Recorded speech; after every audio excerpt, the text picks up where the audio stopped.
ప్రియమైన దేవుని ఆలోచనలో దేవుని మాటలు వినడానికి ఆశ కలిగిన పిల్లలారా చేర్చుకున్నందుకు ప్రభునామంలో మరొకసారి వందనాలండి. గ్రంథంలో పేతురు రాసిన మొదటి పత్రిక 1వ అధ్యాయము 5వ వచనం మరొకసారి చదివినట్లయితే మనము ధ్యానించుకున్నాము. కడవరి కాలమందు బయలుదేరబడుటకు సిద్ధముగానున్న రక్షణ మీకు కలుగునట్లు. చూడండి ప్రియ దేవుని సంగమా, కడవరి కాలమునందు బయలుపరచబడుటకు సిద్ధముగా ఉన్నటువంటి రక్షణ. చివరి కాలంలో క్రీస్తు రాకడ దగ్గర పడుతున్న సమయంలో మన కొరకంట సిద్ధముగా ఉన్న ఆ రక్షణ మీకు కలుగుటకు, ఎలాగయ్యా ఆ రక్షణ మీకు కలిగేదంటే, ఎవరైతే సృష్టికర్త మీద విశ్వాసం ఉంచుతారో ఆ విశ్వాసము ద్వారా దేవుని శక్తి చేత కాపాడబడు మీ కొరకు ఆ స్వాస్థ్యము పరలోకమందు భద్రపరచబడి ఉన్నది. ఏంది ఆ స్వాస్థ్యము? దేవుని దగ్గర ఉండుట, పరలోక రాజ్యంలో ఉండుట. అది మనకు సిద్ధపరచబడి ఉన్నదని దేవుని వాక్యం మనకు తెలియపరుస్తూ ఉంది. మనకు ఏమి పరచబడుతూ ఉందంట? దేవుని దగ్గర ఉండే స్వాస్థ్యము, దేవుని దగ్గర ఉండే ఆ ధన్యత, ఆ దీవెన, ఆశీర్వాదము, ఆ రక్షణ అనే గొప్ప నిధి ప్రియుల. రక్షణ అనే గొప్ప నిధి. చూడండి, ఇప్పుడు ఒక పెళ్లి జరుగుతుంటే ఇంతమంది వస్తారనేసి ఒక ప్రణాళికలో ఆ విందు చేయబడుతుంది. ఒక ప్రణాళిక ప్రకారం అక్కడ భద్రపరచబడతా జరుగుతూ ఉంటుంది. పెళ్ళి వారు వచ్చేదానికి ఇంతమంది వస్తారు, ఇంతమంది అని ఒక అప్రాక్సిమేట్లు లెక్కేసుకొని అక్కడ సిద్ధపరచబడుతూ ఉంటుంది. ఏది? ఎవరైతే ఒక పెళ్ళి కుమార్తె వారు బయలుదేరుతారు పెళ్లి కుమారుని ఇంటికి, అక్కడ అంతా సిద్ధపరచబడుతుంది. ఎందు నిమిత్తము? ఒక కుటుంబ వ్యవస్థ అక్కడ పునర్నిర్మించుకోబడుతుంది కనుక ఒక నూతన దంపతులు అక్కడ ఒకటవుతారు కనుక నిశ్చయించుకున్న దాని ప్రకారము ఒక ప్రణాళిక పరంగా, ఒక పద్ధతి పరంగా ఏ ఆలోచనలు, కొట్లాటలు, ఇరుకులు, ఇబ్బందులు లేకుండా ముందుగానే ఒక ప్రణాళిక సిద్ధం చేసుకుంటున్నప్పటికీ పొరపాట్లు జరుగుతూ కొన్ని చిన్న చిన్న అవంతరాలతో జరుగుతూ ఉంటుంది. అలాగా ఏ యొక్క కోట్లాటలు కానీ జరగకుండా ఉండడానికి వీలైనంత మటుకు కొంతమందికి సహనంతో మాటలు చెప్తుంటారు. ముందుగానే ఇంట్లో తాగుతుంటే, నాయన ఈ 2 రోజులు తాగు, నాయన ఈ 2 రోజులు ఆగు, పెళ్ళి అయిపోయినాక నీకు ఇంత సొమ్మిచ్చాను, లక్షణంగా తాగి ఒక వారం రోజులు పడుకోవటం, తాగి ఒక వారం రోజులు పడుకో. ఆ పెళ్ళిలో మటుకు అల్లరి చేయాలి నాయన, అలజడి సృష్టించాలి నాయన అని ముందుగానే ఇట్లా పనికి వాళ్ళు ప్రతి కుటుంబంలో ఉంటారు కదా, చెప్తూ ఉంటారు. ఆయన వినరు, వాళ్ళు చేస్తాను. కానీ ప్రియ దేవుని సంగమా, దేవుని దగ్గర అలాంటి భద్రత కాదు. అది జీవితాంతము, యుగాల జీవితము. చనిపోయిన తర్వాత ఉంది పెద్ద జీవితము. ఇది మామూలుగా కామన్ జీవితం అంతే. ప్రతి ఒక్కరం కూడా ఈ లోకంలో ఉండి జీవించి కొన్నాళ్ళు ఈ భారతదేశంలో మనం ఉండిపోతాం అంతే. నిజమైన మనకు దేశము, మన ఆస్తి స్వాస్థ్యం అంతా కూడా పరలోక రాజ్యంలోనే ఉందని ఎఫెసీలో దేవుడు రాయిస్తూ వచ్చినాడు. మీ స్వాస్థ్యము, మీ యొక్క పౌరస్థితి పరలోక రాజ్యంలో ఉంది అని ఆయన దేవుడు చెప్పినాడు. కనుక ఆ స్థితి, ఆ రక్షణ, ఆ విశ్వాసంలో ఉన్న పిల్లలకు దేవుడు భద్రపరిచినాడు. భూమి పుట్టక మునుపు దేవుడు అది భద్రపరిచినాడు. ఆ వాగ్దానం మనకు ఇచ్చినాడు. ఆ వాగ్దానంలో ప్రతి ఒక్కరు రావాలని కోరుతున్నాడు. అందుకే దేవుడు చెప్తూ వచ్చినాడు, నేను నీతిమంతులను పిలువరాలేదు, నీతిమంతులు ఆల్రెడీ నా పిల్లలే. నేను వచ్చినంత పనికిమాల జనం కోసమే. మారు మనసు కలిగి పాప క్షమాపణ నిమిత్తము బాప్తీసం పొంది రక్షణ పొందుకుంటే పరిశుద్ధాత్మవరం మీరు పొందుకుంటారు. అందు నిమిత్తము నేను వచ్చినాను, వారి కొరకు నా రక్తము కార్చనికి వచ్చినాను. ప్రతి ఒక్కరికి ఆయన రక్తం అవసరమే. కానీ ఆల్రెడీ నీతిమంతులను ఉన్నారు కాబట్టి ఒకప్పుడు వారి ద్వారా సంతోషపడిన దేవుడు మరి ఇప్పుడు ఎవరి ద్వారా దేవుడు సంతోషపడుతున్నాడు? లోకంలో ఉన్నటువంటి లోకమును ఎంతో ప్రేమించిన దేవుడు సరి అయిన జీవన విధానంలో లేక పాపంలో చిక్కుబడి దాంట్లో ఆ బంధకాలలో కట్టబడి ఉన్నటువంటి పిల్లలను రక్షించడానికి యేసుక్రీస్తు ప్రభు వారు ఈ లోకానికి వచ్చినాడు. వాగ్దానం చేసిన దేవుడు నమ్మదగిన దేవుడు కనుక ఆ వాగ్దానాన్ని పొందుకున్నటకు దేవుని శక్తి చేత కాపాడబడుటకు మీ కొరకు స్వాస్థ్యము పరలోక రాజ్యమందు, మన కొరకు స్వాస్థ్యము పరలోక రాజ్యమందు భద్రపరచబడి ఉన్నది. దేవుడు భద్రపరిచినట పరలోక రాజ్యంలో. చనిపోయిన తర్వాత ఒక గొప్ప జీవితం ఉంది. ఆ జీవితము పరలోక రాజ్యంలో ఉంది. అది అక్కడో ఇక్కడో పనికిమాల అక్కడ కాదు, ఒక పరిశుద్ధుని యేసు క్రీస్తు దగ్గర నీ జీవితము భద్రపరచబడి ఉంది. వస్తావా నా కుమారుడా, వస్తావా నా కుమార్తె, నా దాసుడా, నా స్నేహితుడా, నీకు సిద్ధపరచబడిన అక్కడ ప్లేస్ ఉంది. నీ స్వాస్థ్యము అక్కడ ఉంది, నీ పౌరస్థితి అక్కడ ఉంది పరలోక రాజ్యంలోని దేవుడు రెండు చేతులు చాపి పిలుస్తూ ఉన్నాడు ప్రియుల. అందుకే ఈ లోకంలో మనం తొట్టిల్లకుండా ఉండటకు దేవుడు మనకి గొప్ప గ్రంథాన్ని మనకు చేతుల్లో పెట్టి ఈ లోకంలో మనం అపవాదిలో నుండి తొట్టిల్లి పోయే మాదిరి కాకుండా యొక్క క్రీస్తు బండ మీద నిలబెట్టుటకు దేవుడు నిరంతరము ప్రతి మనిషిని కాపాడుకునే దానికి అవకాశాల మీద అవకాశాలు ఇచ్చి ఆయన కాపాడుతూ ఉంటారు ప్రతి ఒక్కరిని కూడా. యూదా పత్రిక 1వ అధ్యాయం 24వ వచనము మాట చదువుకుందాం చూడండి. యూదా 1వ అధ్యాయము 24వ వచనం.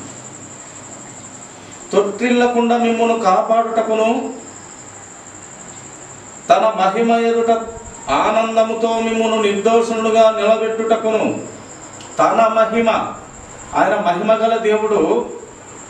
ఆయన ఎదుట ఎలాగా ఉండాలని దేవుడు కోరుతున్నాడు? తన మహిమ ఎదుట ఆనందముతో, ఆయన సన్నిధిలో ఆనందముతో మనల్ని కూడా నిర్దోషులుగా నిలవబెట్టుటకును. నిర్దోషులుగా, పాపము లేని వారిగా,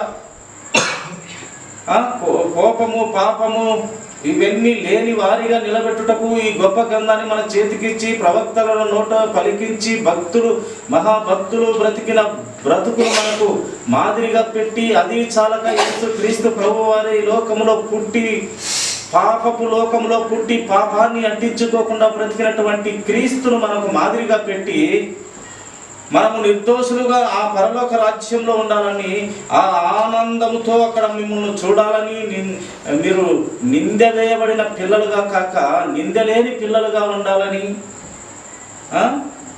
అక్కడ నిర్దోషులుగా నిలబెట్టుటకును శక్తిగల మన రక్షకుడైన అద్వితీయ దేవునికి మనము కృతజ్ఞత కలిగి ఉండాలి.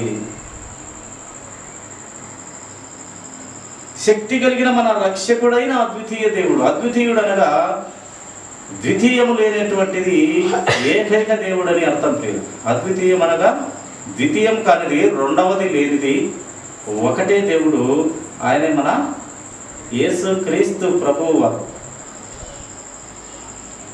అని ధైర్యంగా చెప్పగలము. క్రైస్తవ పిల్లలు, క్రీస్తును ధరించుకున్నటువంటి పిల్లలు, దాంట్లో ఏ మార్పు లేదు. ప్రాణాలు ఇవ్వటికైనా సిద్ధ మనసు కలిగినటువంటి క్రైస్తవ బిడ్డలు అతి ఆలోచనలో ఉండాలని దేవుని వాక్యాలు మనకు తెలియపరుస్తూ ఉన్నాయి ప్రియుల. అలాగే మనము ప్రతి సమస్త దుష్టత్వం నుండి కూడా దేవుడు కాపాడాలనుకుంటాడు. సమస్త దుష్టత్వం నుండి దేవుడు కాపాడాలనుకుంటాడు. చూడ, ఒక కోపంలో కానీ ఒక చిన్న చిన్న విషయంలో కూడా కోపడుతుంటాం. దేవుడు ఒక మాట చెప్తాడు. ఏమి చెప్తాడంటే, ఆయన కోపం అనేది ప్రతి మనిషికి ఉండేది.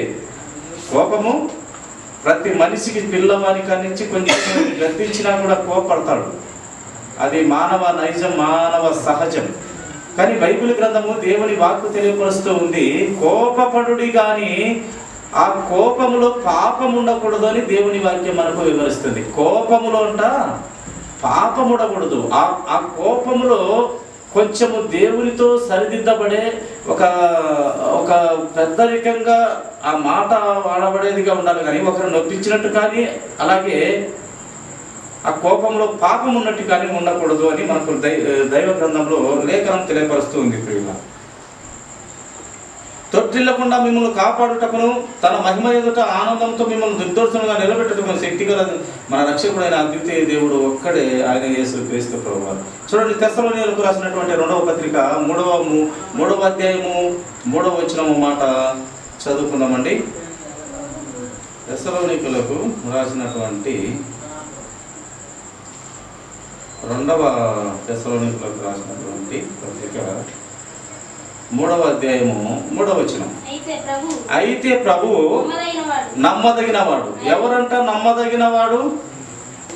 యేసు క్రీస్తు ప్రభువు వారు మాత్రమే నమ్మదగిన వాడు. ఆయన మిమ్మును స్థిరపరచి దుష్టత్వము నుండి కాపాడును. ఎప్పుడైనా పొరపాట్లో మనం దుష్టత్వంలోకి వెళ్ళిపోయే ప్రమాదం అవకాశం ఉండొచ్చును ఈ కోపతాపాల చేతను. ఎవరికైనా అదే ఇందాక మాట అనుకున్నట్టు కోపం ఉండొచ్చు కానీ పాపం ఉండకూడదు. ఆ కోపములో పిల్లలను అరసొచ్చు కానీ ఒక మాట అనవచ్చు, కానీ ఆ మాటలో పాపం ఉండకూడదు అని దేవుని మాట. అలాగే చూడండి, దేవుని మాటలు చాలా అమూల్యమైనవిగా శక్తివంతమైనవిగా ఉంటాయి. తండ్రి శిక్షింపని కుమారుడు వాడు పనికిమాలినోడు అవుతాడంట. తండ్రి అలాగే దేవుడు గద్దించిన మనిషి ధన్యుడు. దేవుడు గద్దించిన మనిషి అంట ధన్యుడంట. అంటే ఒక చిన్న పొరపాట్లు అవుతున్నప్పుడు వాక్యంతో కానీ ప్రవక్తతో కానీ యేసు క్రీస్తు ప్రభు వారి ఆలోచన మాటలతో కానీ ప్రవక్తతో కానీ మహాభక్తులతో కానీ మనకు ఆ వాక్యము జ్ఞాపకం చేసుకొని గుర్తు చేస్తాడు. దానే గద్దింపు. డైరెక్ట్గా యేసు క్రీస్తు ప్రభు వారు నిలబడి నువ్వు తప్పు చేస్తున్నావని మనకు చెప్పడు. వాక్యము వాక్యము వాక్యము మాట్లాడుతుంది మనతో. ఆ వాక్యము ఏమై ఉన్నది? వాక్యము దేవుడై ఉన్నాడు కనుక వాక్యము చాలా విలువైనది, గొప్పది. మనుషులను ఎంతోమంది బైబిల్ పట్టుకున్న ఎంతోమంది పనికిమాలను మార్చి వేసినది. ఒకప్పటి జీవితం నాది కూడా దాని దరిద్రమైన పనికిమాల జీవితంలో ఉండగా దాని నుండి బయట వేసినాడు దేవుడు. వారంలో ఒక 3-4 గంటలు శిలమాలు శిఖర్లు ఇవి అవి పనికిమాలటికే తిరుగుతూ ఉంటుంది, కానీ ఎప్పుడు దేవుని బైబిల్ పట్టుకొని మనం తిరగలేదు, ఆ వాక్యంతో నడుచుకోనలేదు, దేవుని గద్దింపుతో కూడినటువంటి వాక్య ప్రకారం బ్రతకలేదు. కానీ దేవుడు కృపా కనికరముల దాక్షిణ్యముల వల్ల వాక్యాన్ని హృదయంలో పెట్టి ఎన్నో పనికిమాలినటువంటి నుండి బయట వేయగలుగుతూ మనం నా విషయంలో కాపాడుతూ వచ్చినాడు. ఎందుకంటే దేవుడు చేసిన మేలును మనం చెప్పుకోకపోతే మనము ఏ వ్యక్తి అయినా కూడా నేను పాపము లేనివాడిని చెప్పినా కూడా ఆ వాడు సరి అయిన వాడు కాదని దేవుని గ్రంథమే మనకు తెలుస్తుంది. ఏ వ్యక్తి అయినా ఎంత విశ్వాసములు ఉన్నా, రక్షింపబడినా, సేవకుడైనా, దాసుడైనా నేను చాలా గొప్పవాడిని, నేను పాపం చేయను అని ఇలా చెప్పుకున్నవాడు వాని జీవితంలోనే పొరపాటు ఉంటుందని దైవ గ్రంథమే మనకు తెలియపరుస్తుంది. పాపమును ఒప్పుకున్నవాడే వాడు మళ్ళీ పాపం చేయకుండా ఉండడానికి ఆ దేవుని వాక్యమే కాపాడుతూ వస్తుంది ప్రియుల. అయితే ప్రభువు నమ్మదగిన వాడు. ఆయన మిమ్మల్ని స్థిరపరిచి దుష్టత్వము నుండి కాపాడతాడు. అనేక పనికిమాలిన దుష్టత్వాల నుండి దేవుని వాక్యంతోనే దేవుడు కాపాడుతాడు. డైరెక్ట్గా వచ్చి నీకు కనపడేమి మార్చడు. వాక్యము వాక్యము వాక్యం అది ఎక్కడ వినిపిస్తుంది, ఎక్కడ కనపడుతుంది అంటే రోజు బైబిల్ గ్రంథం పఠించడం ద్వారా మనకు అర్థమవుతుంది, లేక మన మందిరాలకు వెళ్ళినప్పుడు దైవ సేవకులు దేవుని మాటలు తెలియపరిచినప్పుడు మనకు బోధపడుతుంది. వాక్యాన్ని ఎవరైతే బలంగా నమ్మకంగా విశ్వసిస్తారో వారిలో దేవుని కార్యం జరుగుతుంది. విశ్వసించిన వారిలోనే దేవుని కార్యం జరుగుతుంది. ఒకనొక సమయము యేసుక్రీస్తు ప్రభు వారి కొన్ని చోట్ల అద్భుతములు, కొన్ని చోట్ల కొన్ని కార్యములు చేయలేకపోయాను అని ఆయనే చెప్పడం జరిగింది. ఎలాంటి చోట జరిగింది అంట? ఎవరైతే అవిధేయులుగా ఉన్నారో వారి విషయంలో దేవుడే, యేసుక్రీస్తు ప్రభువారే సాక్షాత్తుగా వారి విషయంలో అంట స్వస్థత చేయలేకపోయినారంట. ఏందయ్యా కారణము? సృష్టికర్త దేవుడే వారి విషయంలో స్వస్థత చేయలేకపోయినాడు అని అంటే వారిలో అవిశ్వాసానికి ఎక్కువ ప్రాధాన్యత ఇచ్చినారంట. అవిశ్వాసంలో ఉన్న బిడ్డలకు ఎంత చెప్తే దేవుని వాక్యం వారికి బోధపడుతుంది. చెవిటి వాని ముందు శంఖం ఎంత ఊస్తే ఏమి ప్రయోజనం అవుతుంది? అలాగైపోయింది. యేసుక్రీస్తు ప్రభువారే ఆ మాట చెప్పి అవిధేయులకు ఎంత వాక్యం చెప్పినా అక్కడ సూచిక క్రియలు కానీ ఆయన కార్యాలు కానీ జరగవు. ఆవగింజంత విశ్వాసం ఉంచితే అద్భుత కార్యములు సూచిక క్రియలు నాకంటే గొప్పటి మీరు చేస్తారన్నాడు దేవుడు. ఆవగింజంత విశ్వాసం ఉంచితే కార్యాలు దేవుని చిత్తము లేక ఆయన మహిమను చూస్తాం. ప్రియుల, నమ్ముట నీ వలనైతే సమస్తము సాధ్యమన్న దేవుని మాట నెరవేర్చబడుతుంది. కనుక మనము ప్రతి దుష్టత్వం నుండి దేవుడు కాపాడే దేవుడుగా ఉన్నాడు. అలాగే మనము పూర్ణ శాంతితో కాపాడుటకు ఆయన కృప కలిగిన దేవుడై ఉన్నాడు. యెషయా గ్రంథం 26వ అధ్యాయం 3వ వచనం.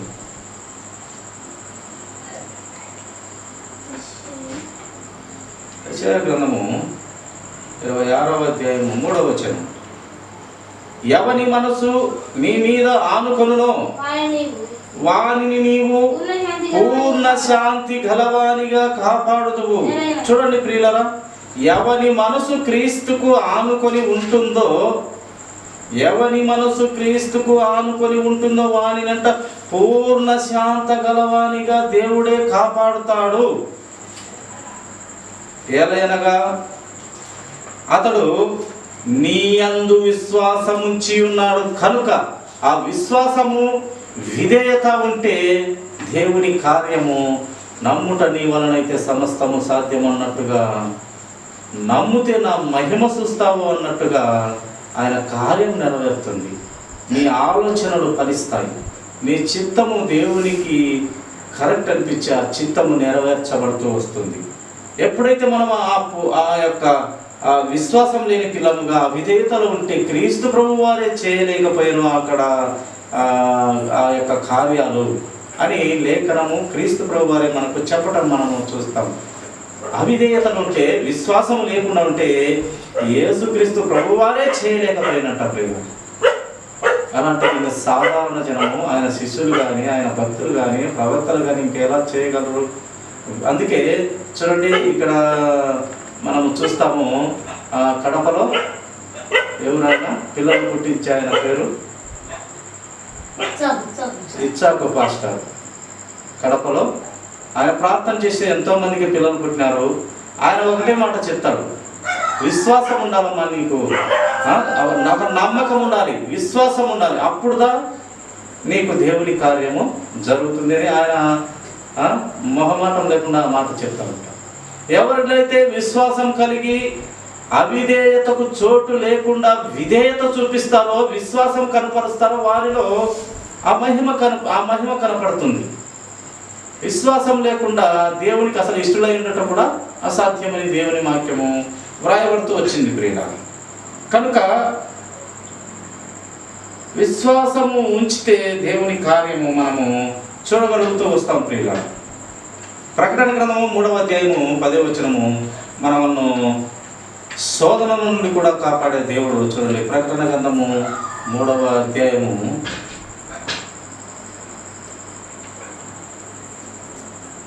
10వ వచనం.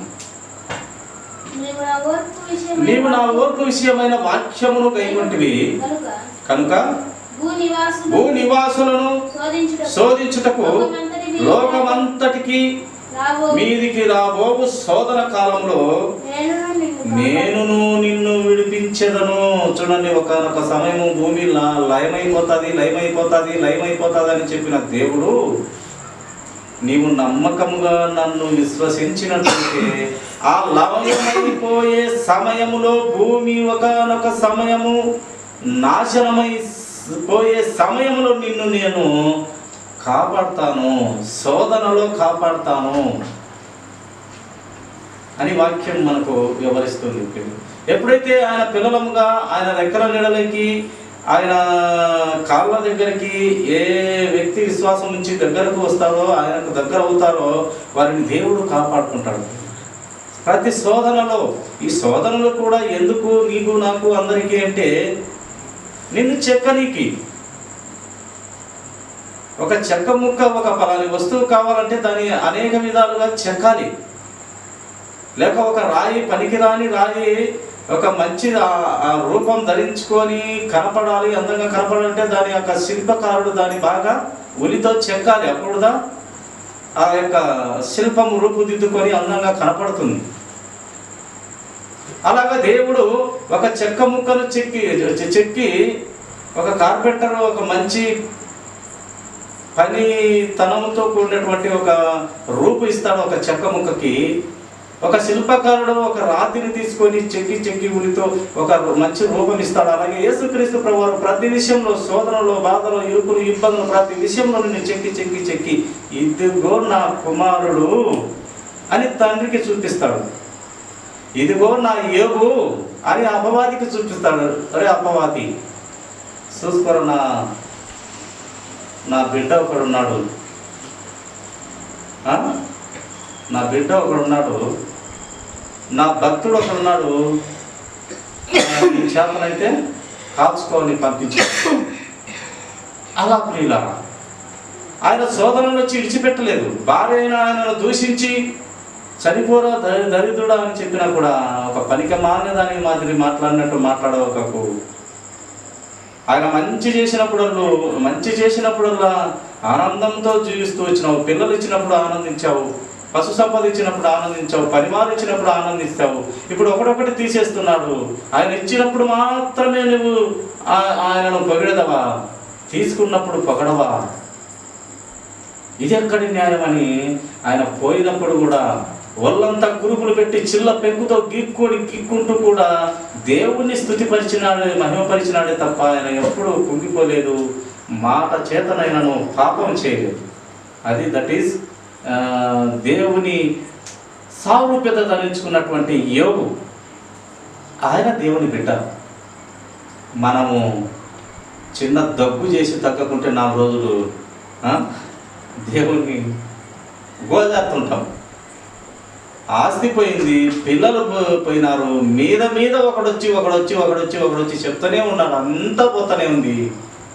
ఆయన ఒకరికి చెప్పుకున్నవాడు కాదు, చెప్పేవారిని సైతం ఓదార్చే వ్యక్తిగా, ఒక శక్తిగా మనకు కనపడతాడు. ఒక మహా గొప్ప భక్తునిగా మనకు కనపడతాడు. ప్రియులారా, మహిమకు ఆ నిత్య మహిమ నిమిత్తము కాపాడబడుతూ ఉన్నాము.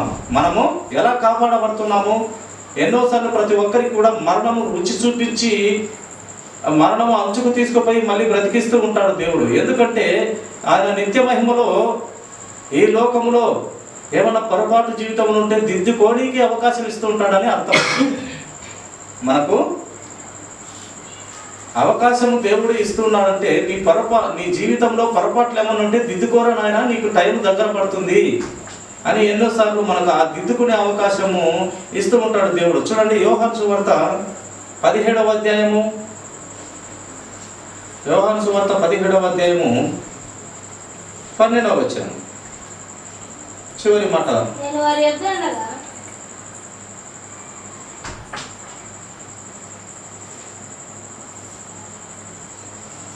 యోహాను సువార్త 17వ అధ్యాయము 12వ వచనం. నేను వారి యొద్ద ఉండగా నీవు నాకు అనుగ్రహించిన వారిని నీ నామమందు కాపాడితిని, నేను వారిని భద్రపరచితిని కనుక లేఖనము నెరవేరునట్లు నాశన పుత్రుడు తప్ప వారిని మరి ఎవడును నశింపలేదు. ఈ నాశన పుత్రుడు ఎవడంటే అపవాదిగాడు. వాడు తప్ప ఇంకెవరు నశింపడంట. దేవుని యందు భద్రపరచబడిన వారు నశింపరు ప్రియులా. కనుక నిత్య మహిమ నిమిత్తము దేవుడు ప్రతి విషయంలో మనము కాపాడుతూ వస్తూ ఉంటాడు. ప్రతి ఒక్కరిని, మంచివారిని కాదు, చెడ్డవారిని కాదు, అందరికీ ఆయన అవకాశాలు బహుమెండుగా ఇచ్చే దేవుడు మన యేసుక్రీస్తు ప్రభువారు ఒక్కరు మాత్రమే. ప్రతి పనికిమాలలోనికి అవకాశం ఇచ్చే దేవుడు యేసుక్రీస్తు ప్రభువారు. కనుక ప్రియ సహోదరి సహోదరుడు, రేపేం జరుగునో తెలియదు కనుక ఈ రోజు నీవు నేను అందరం కూడా భద్రము చేయబడిన బిడ్డలముగా ఆయన రెక్కల నీడలోకి వస్తే ఏ గద్ద ఏ కాకి ఎత్తుకొని బిడ్డలంగా మనము ఎత్తుకొని పోలేని బిడ్డలంగా మనం ఆయన రెక్కల నీడలు ఉంటే మనం ఉంటాం. ఎవరు టచ్ చేయలేరు. కనుక ప్రియ సహోదరుడా, నీ నా జీవితాలలో కూడా మన పొరపాట్లు ఉంటాయి. మనుషులము, బుద్ధిహీనులము, బలహీనులము, ఎంత నీతిగా బ్రతికినా మన బ్రతుకు పురుగు వంటి నరుడు ఎప్పటికీ పవిత్రుడు కానేరడు అని లేఖనము చెప్పేసింది. దేవుని మాట వచ్చేసింది. పురుగు వంటి నరుడు ఎప్పటికీ పవిత్రుడు కాలేడు. కానీ క్రీస్తు కృప కనికరముల దయ దాక్షిణ్యముల చేత మనము పవిత్రులం అవుతాం. ఆయన రక్త ప్రోక్షణ ద్వారా పవిత్రులమవుతాం. ఆయన వాక్యంతో ప్రతిరోజు కట్టబడుతున్న వ్యక్తి బిడ్డ పవిత్రులు ఒకనొక సమయానికి పవిత్రులమవుతాం, నీతిమంతులమవుతాం, యథార్థవంతులమవుతాం. అది ప్రభువు కోరుతున్నాడు. అట్టి పిల్లలను తన నిత్య మహిమంలో ఉండాలని, తల ఎత్తుకొని బ్రతకాలని కోరుతున్న దేవుని చిత్తం మనం నెరవేర్చే పిల్లలుగా ఉండాలని కోరుతున్నాడు. కనుక ఆయన గొప్పదైన ప్రణాళికను నెరవేరుస్తామండి. ఈ కొద్ది మాటలు దేవుడు దీవించునుగా. కథ వచ్చినట్లయితే చిన్న ప్రార్థన. మహాప్రేమ కలిగిన పరిశుద్ధులైన